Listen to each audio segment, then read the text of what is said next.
안녕하세요. 오늘은 우리 작년도 11월 고2 전국 연합학력평가 기출문제 비문학 지문을 두 개를 살펴볼 거예요. 네, 첫 번째는요. 터치 스크린 패널 나오는 과학 지문이고요.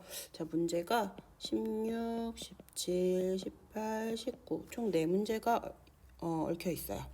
그래서 살펴보니까 2점짜리, 3점짜리 문제도 쭉 있고, 다음에 두 번째는 UN 해양법 협약. 이거 발음 되게 어려운데.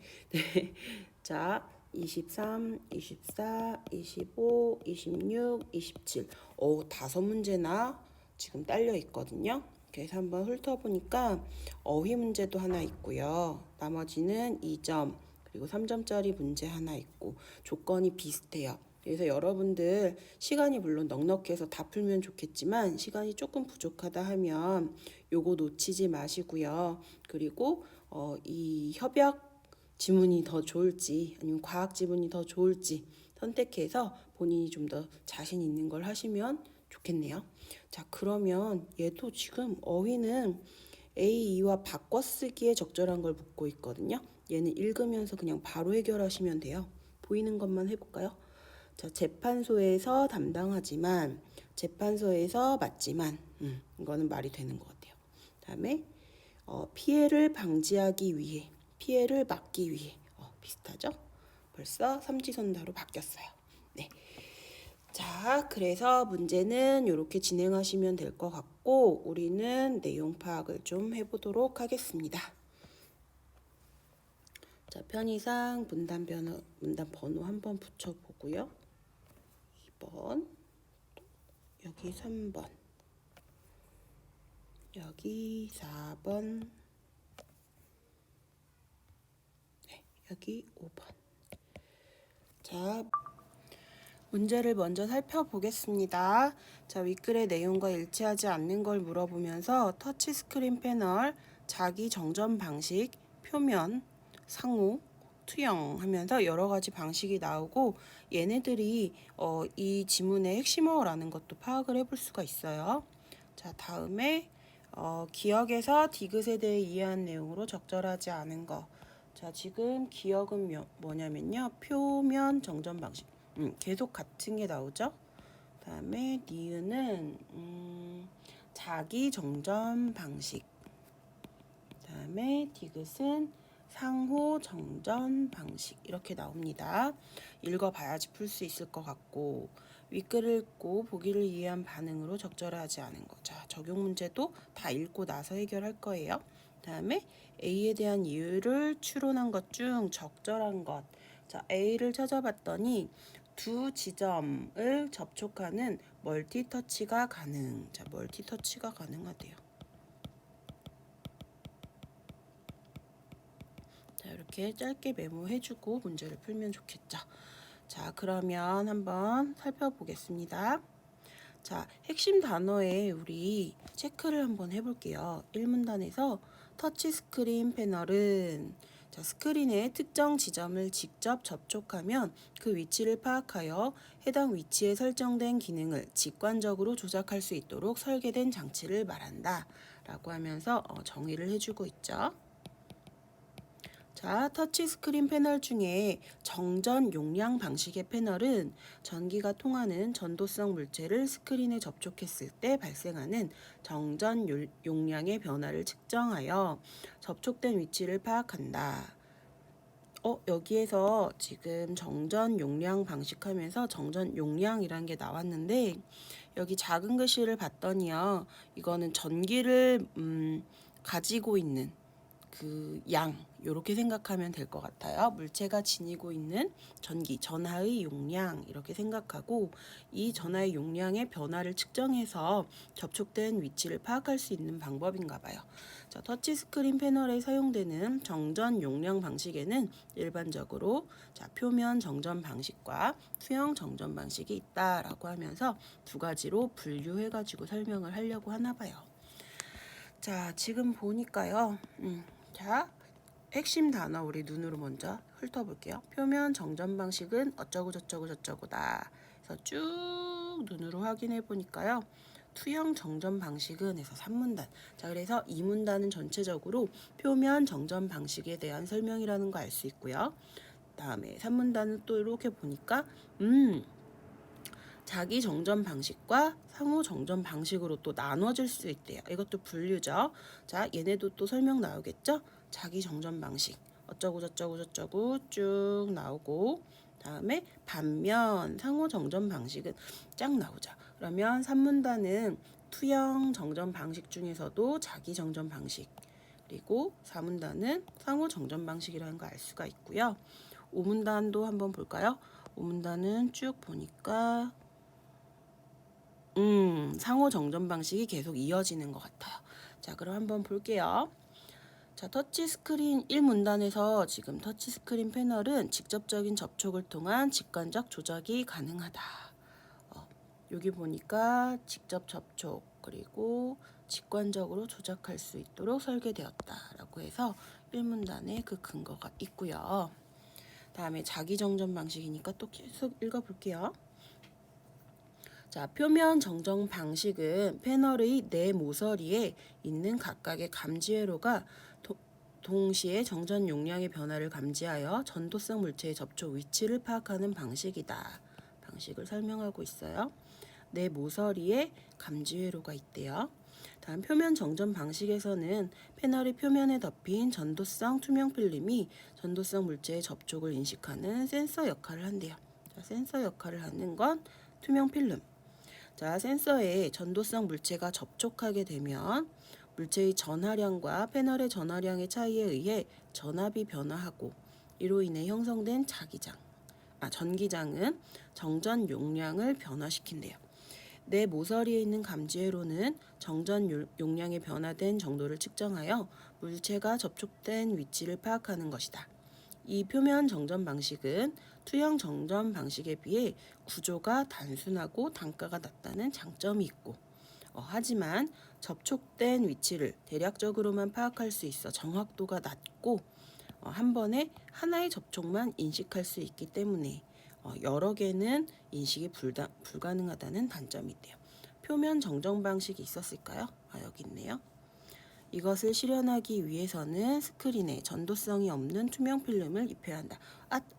전도성이 있어야지만 센서 역할을 했잖아요. 얘는 답이 그냥 나와버렸네요. 다음에 3문단. 투영 정전 방식은 접촉을 감지할 수 있는 센서를 패널의 일정한 구역마다 배치하여 활용하는 방식. 이거 지금 보니까 아까는 투명 필름이 센서 역할을 했는데 얘는요, 센서가 패널의 일정한 구역마다 배치가 되어 있대요. 네, 그 차이가 있네요.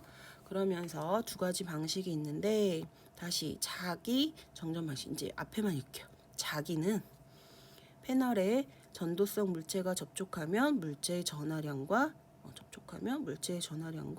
패널의 전하량의 차이에 의해 전압이 변화하고, 이거 본 거죠? 이때 형성된 전기장에 의해 증가하는 정전 용량을 측정하는 방식. 이거 아까랑 비슷하죠? 그래서 그 원리가 표면 정전 방식과 유사하대요.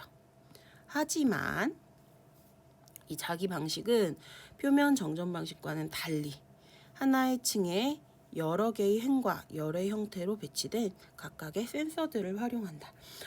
센서가 우리 표면 같은 경우에는 그 필름이 센서 역할을 했는데, 얘는 하나의 층에 여러 개의 행과 열 형태로 센서들이 배치가 되어 있대요.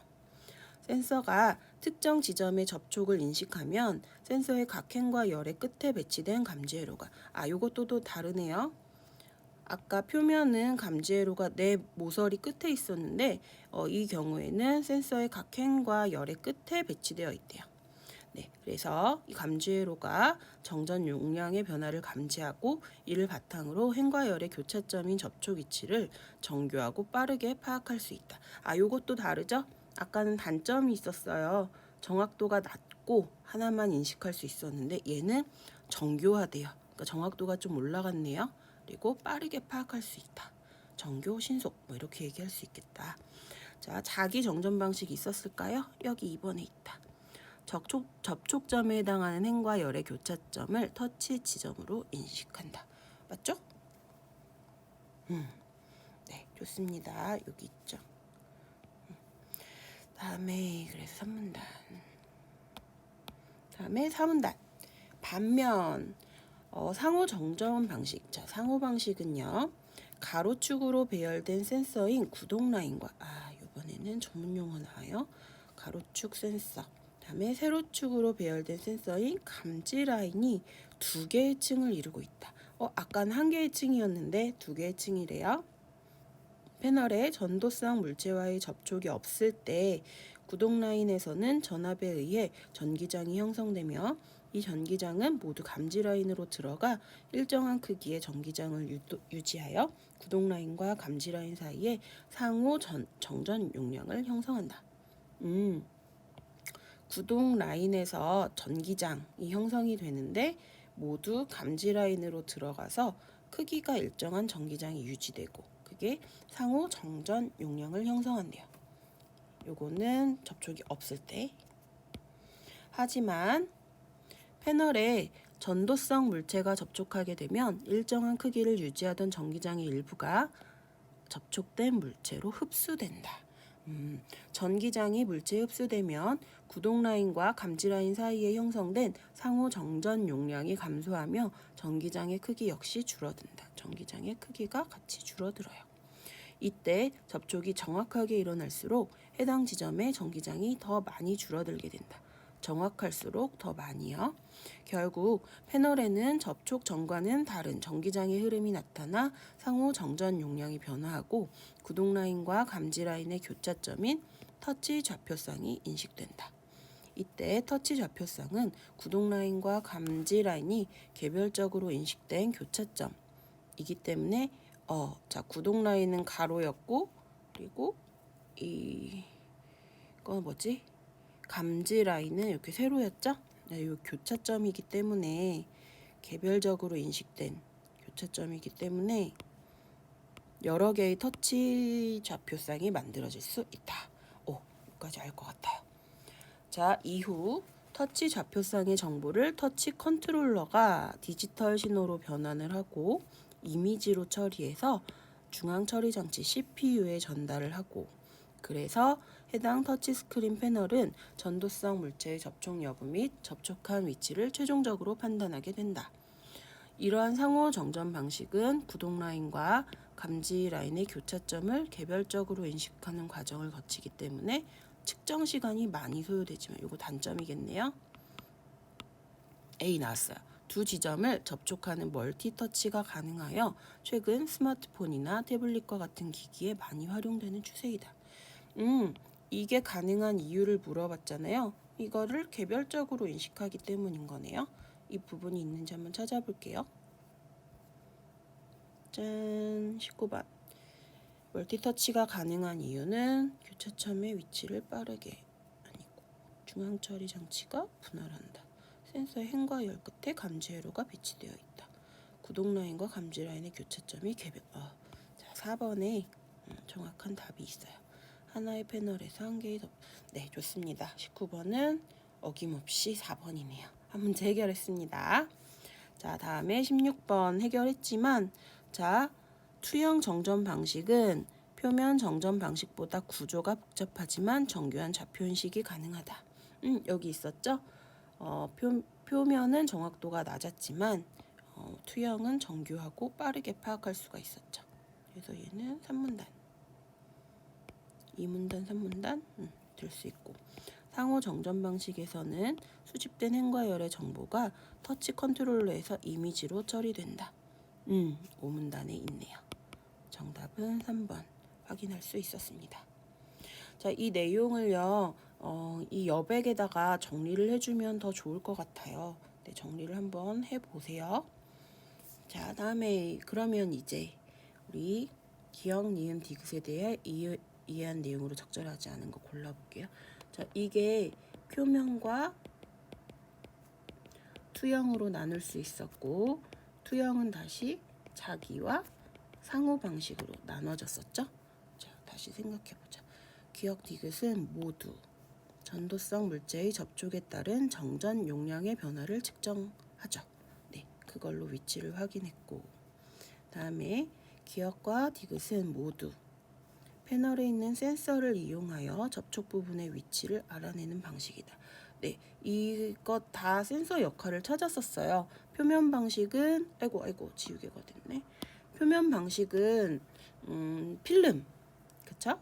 그리고 자기 방식과 상호 방식은 각각 센서 역할을 하는 것들이 있었죠. 그다음에 기역과 달리 니은은 표면과 달리 자기는 하나의 접촉점을 인식하기 위해 2개 이상의 감지 회로를 활용하는 방식이다. 네, 니은 자기는 열과 행에 따라서 감지 회로가 있었고, 그런데 기역도 내 모서리에 다 감지 회로가 있었죠. 그래서 이게 아닌 것 같은데 종이 쳤습니다. 자, 다음에 시험 예비령입니다. 감독관께서는 시험 감독에 필요한 물품을 가지고 시험실에 입실하여 주십시오. 네, 수능 방송입니다. 자, 니은과 달리 디귿은 센서층이 2개의 층을 이루고 있다. 이거 있었죠? 다음에 디귿과 달리 니은은 접촉 부분에서 증가하는 정전 용량을 감지하는 방식이다. 요것도 그 본문에 내용이 있었어요. 어디 있나 찾아볼까요?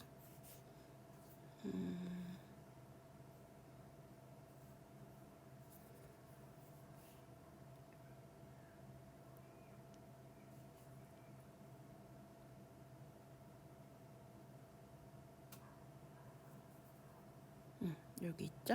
이때 형성된 전기장에 의해서 증가하는 정전 용량을 측정하는 방식. 짠! 네, 좋습니다. 그래서 정답은 예인 것 같네요. 3번. 자, 다음에 18번 한번 풀어볼게요. 윗글을 읽고 보기를 이해한 반응. 다음은 터치스크린 패널의 작동 원리를 이해하기 위해 설정된 자료이다. 자료 1은 터치스크린 패널의 한 종류를 도식화한 것이고, 자료 2는 자료 1의 A에서 C 지점이 형성된 전기장의 크기를 나타낸 것이다. 전기장의 크기. 어렵군. 다음 P는 전도성 물체에 접촉이 없는 상태. 이거 접촉이 없을 때는 일정한 전기 용량을 형성했던 거 있잖아요. 그건가 봐요. 자, 이 C 지점은 이만큼의 전기장을 유지하고 있었는데, 그러네. 자, 여기는 지금 A 부분은 이만큼, 그리고 B 부분은 이만큼이 지금 없어졌잖아요. 이 없어진 거는 앞에 설명에 의하면 접촉된 물체가 흡수를 한 거죠. 그리고 정확할수록 더 많이 흡수한다고 했던 것 같아요. 한번 볼게요. 여기 있네요. 자, 전기장의 일부가 접촉된 물체로 흡수되고 전기장의 크기는 줄어들어요. 접촉이 정확할수록 더 많이 줄어들어요. 자, 그렇다면 이런 걸 의도한 것 같아요. 더 많이 줄어든 거, 이게 더 정확하겠다, 그치? 정확 올라가고. 자, A에서 접촉된 물체가 흡수한 전기장의 크기는 B에서 접촉된 물체가 흡수한 전기장의 크기보다 크다. 그렇죠? 다음에 전기장의 크기로 보아 B보다 A에서 정확한 접촉이 이루어진 역시나 여기 얘기하고 있어요. 다음에 C 변화 없는 부분이죠. 구동 라인에서 발생한 전기장의 크기와 감지 라인으로 들어가는 전기장의 크기가 일치하겠군. 그렇죠. 다음 C와 달리 B에서는 감지 라인으로 들어가야 할 전기장의 일부가 접촉된 물체로 이만큼이 흘러 들어간 거죠. A와 C에서는 구동 라인과 감지 라인 사이에 형성된 상호 정전 용량이 감소했겠군. 자, 감소한 거는 A죠. C는 변화가 없죠. 그래서 5번이 정답입니다. 네, 이렇게 한 지문을 끝냈습니다. 자, 이번에는 두 번째 지문 해볼게요. 역시나 시작은 분단 번호를 붙이면서 이게 사실 큰 의미는 없지만 그래도 왠지 안 하면 서운해요. 5문단, 6문단. 그리고 또 종이 쳤습니다.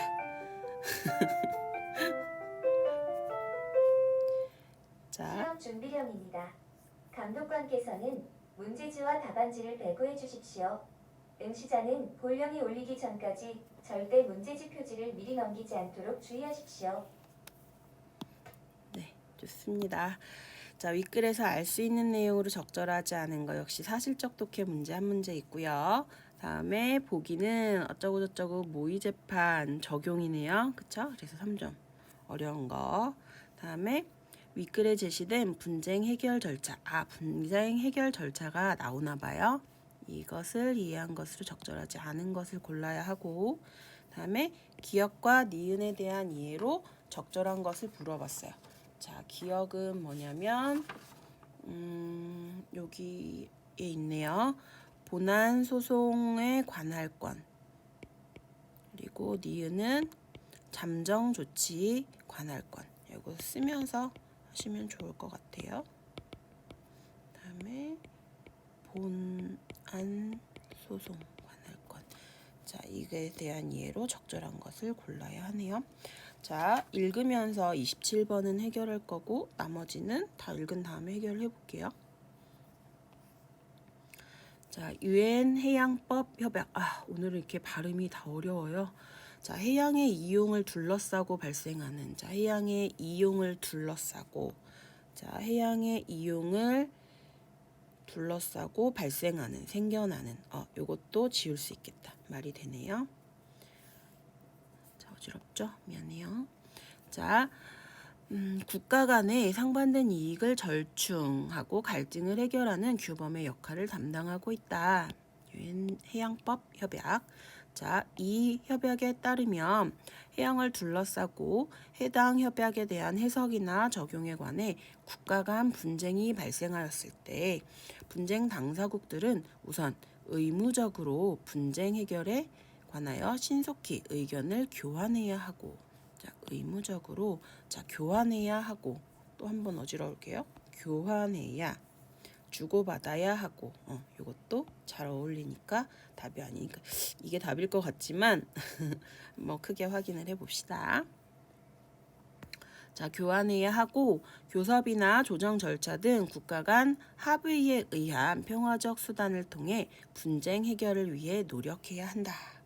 자, 이러한 평화적 분쟁 해결 수단을 거쳐야 할 의무를 당사국에 부과하는 이유는 국제법의 특성상 분쟁 해결의 원리가 기본적으로 각 국가의 동의를 바탕으로 적용되기 때문이다. 자, 동의를 바탕으로 하기 때문에 뭔가 의무를 부여한다라는 의미인 것 같아요. 그런데 만약 이러한 방법으로도 분쟁이 해결되지 못할 경우에는 구속력이 있는 결정을 수반하는 절차, 이 절차에 들어가게 되는데 이를 강제 절차라고 한다. 자, 강제 절차란 분쟁 당사국들이 국제적인 분쟁 해결 기구를 통해 분쟁을 해결하는 절차이다. 이때 당사국들은 자국의 이익이나 분쟁 내용 등을 고려해 분쟁 해결 기구를 선택할 수 있대요. 분쟁 해결 기구를 선택도 할 수 있고, 선택 가능한 기구에는 이거 체크해줘야겠다. 중재재판소, 국제해양법 재판소 등이 있어. 얘네들은 이 협약에 의해 설립된 분쟁 해결 기구들이에요. 이 중 중재재판소는 필요할 때마다 분쟁 당사국 간의 합의를 통해 구성되고 필요할 때마다 생기고, 그다음에 국제해양법 재판소는 상설기구, 항상 있는 기구래요. 재판관 임명이나 재판소 조직 등이 사전에 결정되어 있다. 만약 분쟁 당사국들이 분쟁 해결 기구를 선택하지 않았거나 양국이 동일한 선택을 하지 않은 경우에는 별도의 합의를 하지 않는 한 사건이 중재재판소에 회부된다. 중재재판소가 좀 우선권이 있나 보죠? 네.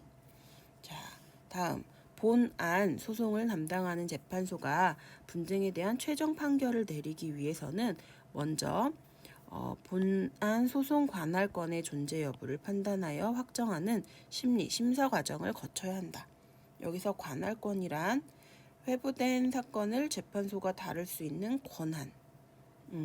그러면 본안 소송 관할권이면 본안 소송을 그 재판소가 다룰 수 있는 권한이 있느냐 없느냐.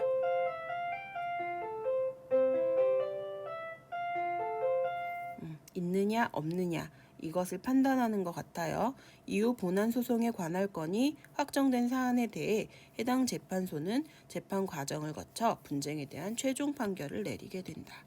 최종 판결 전에 관할권을 판단하는 심리 절차를 거쳐야 한대요. 그래서 관할권이 확정된 사안에 대해서 최종 판결을 내릴 수 있다라고 얘기하고 있습니다. 자, 그런데 재판의 최종 판결이 내려지기까지 일정 시간이 소요되기 때문에 자, 소요되다 확인해 볼까요? 일정 시간이 짧아지기 때문에 말이 안 되죠? 딱 3번 정답입니다. 자, 다시. 그런데 재판의 최종 판결이 내려지기까지 일정 시간이 사용되기 때문에 해당 재판소는 분쟁 당사국의 요청이 있으면 필요한 경우 잠정 조치를 명령할 수 있대요. 오래 못 기다려서. 이때 잠정 조치란 긴급한 상황에서 분쟁 당사국의 이익을 보호하거나 해양 환경에 중대한 피해를 방지할 목적으로 내려지는 구속력 있는 임시 조치래요. 임시 조치. 그래서 잠정 조치는 효력이 임시적이므로 본안 소송의 최종 판결이 내려지면 효력이 종료된다. 최종 판결 전까지만 효력이 있다라고 나와 있습니다. 자, 분쟁 당사국이 소송을 제기하여 재판소에 사건이 회부되면 소송을 제기해서 소송 절차 개시됐어. 그 이후 분쟁 당사국들은 언제든지 잠정 조치를 요청할 수 있다. 일반적으로 잠정 조치는 사건이 회부된 재판소에서 담당하지만 사건을 다루는 재판소에서 담당하지만 본안 소송의 재판소와 잠정 조치를 명령하는 재판소가 다른 경우도 있다. 본안 소송과 마찬가지로 잠정 조치도 관할권을 필요로 한다. 관할권은 그 재판소가 그걸 다룰 만한 자격이 있느냐 없느냐 이걸 판단하는 거였죠. 자, 그래서 좀 어려워지는데 예를 들어주네요. 자, 이 유엔 해양법 협약에 의한 중재재판소에 사건이 회부되었어요. 하지만 사안이 긴급하여 재판소 구성을 기다릴 수 없는 경우에 국제해양법 재판소가 잠정 조치를 담당할 수 있대요. 두 개가 지금 다른 경우를 예로 들고 있네요. 이때 본안 소송을 담당하는 중재재판소의 관할권이 확정되지 않았더라도 중재재판소가 맡을 것인지 확정되지 않았더라도 잠정 조치가 요청된 국제해양법 재판소에서 본안 소송의 관할권 맡아도 되는지 안 되는지를 심리한 결과 중재재판소가 관할권을 갖게 될 가능성이 예측되어야 국제해양법 재판소는 잠정 조치의 관할권을 가질 수 있다. 이 경우는요. 지금 서로 다르잖아요. 사건 회부는 중재재판소에 됐는데 지금 잠정 조치는 국제해양법 재판소가 하고 있죠. 그런데 둘 다 관할권, 다룰 그 자격을 판단을 해야 되는데 본안은 좀 오래 걸리잖아요. 그치? 근데 이 오래 걸리는 거를 한번 그 관할권을 갖게 될 가능성이 있는지 없는지를 따져보고 그래야지만 그 잠정 조치의 관할권도 가질 수 있게 된대요. 그러니까 기억이 돼야지만 니은이 가능하다. 이렇게 해결이 될 수 있을 것 같아요. 자, 기본적으로 잠정 조치에 대한 관할권은 본안 소송을 담당하는 재판소가 여기 설명이 돼 있네요. 잠정 조치에 대한 관할권은 본안 소송을 담당하는 재판소가 관할권을 갖게 될 가능성이 큰 경우에 인정되기 때문이다. 결국 사건이 회부된 중재재판소에 본안 소송 관할권 존재 가능성이 예측되고 관할권이 있을 거야 라고 예측되고 다음에 분쟁 해결이 긴급해서 잠정 조치의 필요성이 인정되면 분쟁 당사국의 이익을 보호하거나 해양 환경에 중대한 피해를 방지하기 위해 이거는 그 앞부분에도 나왔죠? 잠정 조치를 취할 수 있는 경우 국제해양법 재판소가 잠정 조치 재판을 통해 잠정 조치를 명령할 수 있는 것이다. 여러분 여러 번 읽으니까 이해가 되네요. 잘. 자, 그럼 한번 볼게요. 윗글에 아까 기억 니은 문제를 먼저 풀어볼까요? 기억 니은 문제 어디 있니? 여기 있다. 여기서 본안 소송이 관할권을 가질 수 있는 그 가능성이 예측이 되어야지만 잠정 조치에 관할 건도 나올 수 있다 그랬죠? 그래서 정답은 1번을 바로 찾아줄 수가 있습니다. 좋아요. 다음에 23번. 잠정조치 재판에서 내려진 결정은 구속력이 없는 임시조치이다. 아까 몇 문단이었냐면 잠정조치가 어디에 있었어요? 잠정조치는 여기 있죠. 구속력이 있는 임시조치였죠? 5문단에 나옵니다. 자, 그래서 얘도 1번이 답이네요. 5문단에 나와요. 다음에 분쟁 당사국들은 자국의 이익을 고려하여 분쟁 해결 기구를 선택할 수 있다. 네, 요것도 지금 3번에 있네요. 3번 문단에 그대로 드러나고요. 이 분쟁 해결 원리는 각 국가의 동의를 바탕으로 하기 때문에 의무를 지녔었죠. 그게 어디에 있었냐면은 이 문단에 있고요. 국제해양법 재판소는 유엔 해양법 협약에 의해 설립된 국제적인 분쟁 해결 기구이다. 네, 좋습니다. 이거 3문단에 나와 있어요. 다음에 이것은 분쟁 당사국들에게 분쟁 해결에 대한 신속한 의견 교환 의무 부과. 네, 여기 이거랑 같이 관련 있었죠. 동의를 바탕으로 하기 때문에 이러한 의무를 부과하고 있었죠. 이거 역시 이 문단에 들어가 있습니다. 정답은 1번.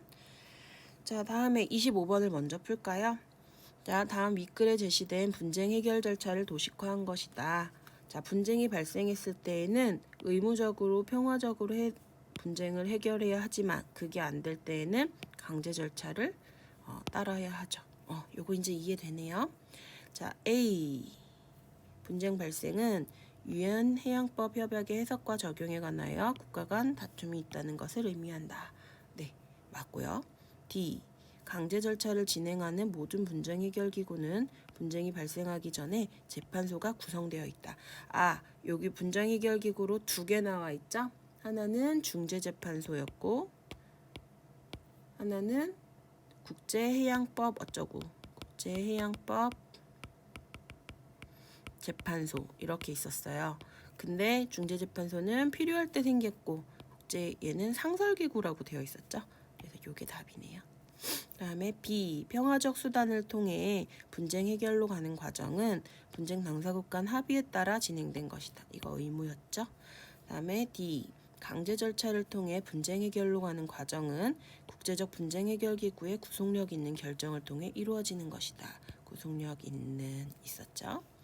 다음에 D. 강제 절차를 통해 분쟁 해결로 가는 과정에서 잠정 조치 명령이 내려졌다면 그 효력은 최종 판결 전까지만 유효하다. 기억나죠? 정답은 2번입니다. 자, 이제 한 문제 남았어요.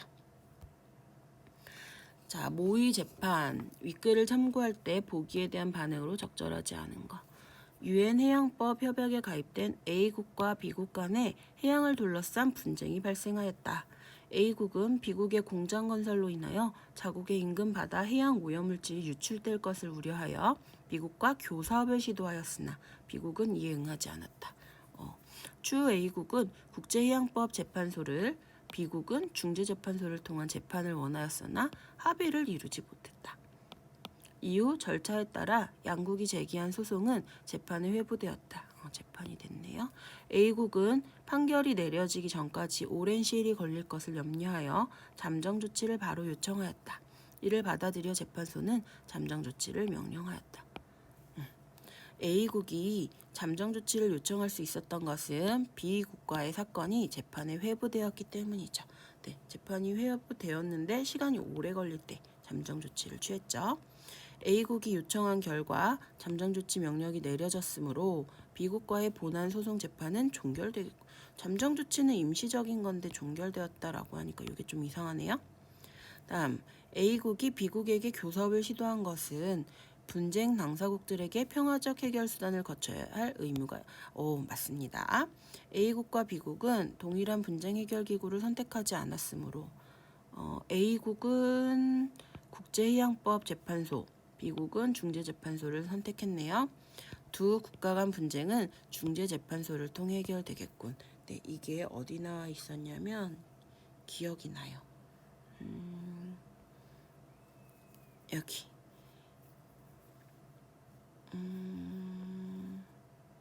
어디 있었지? 아, 여기 있네요. 자, 여기 봤을 때는 양국이 동일한 선택을 하지 않은 경우에는 별도의 합의를 하지 않는 한 중재재판소에 회부된다라고 되어 있죠. 3문단에. 자, 그래서 여기 3문단에 답이 있어요. A국이 재판에 사건이 회부된 후 바로 잠정 조치를 요청한 것은 자국의 해양 오염을 시급히 막기 위함이었다. 그렇죠. 시간이 오래 걸리니까 그러면 2번이 답이겠어요. 네. 이렇게 해서 문제풀이를 모두 마치겠습니다. 하나 지문이 더 있는데 그건 하지연 선생님이 수업을 해주시기로 했어요. 네, 오늘은 여기까지입니다. 안녕.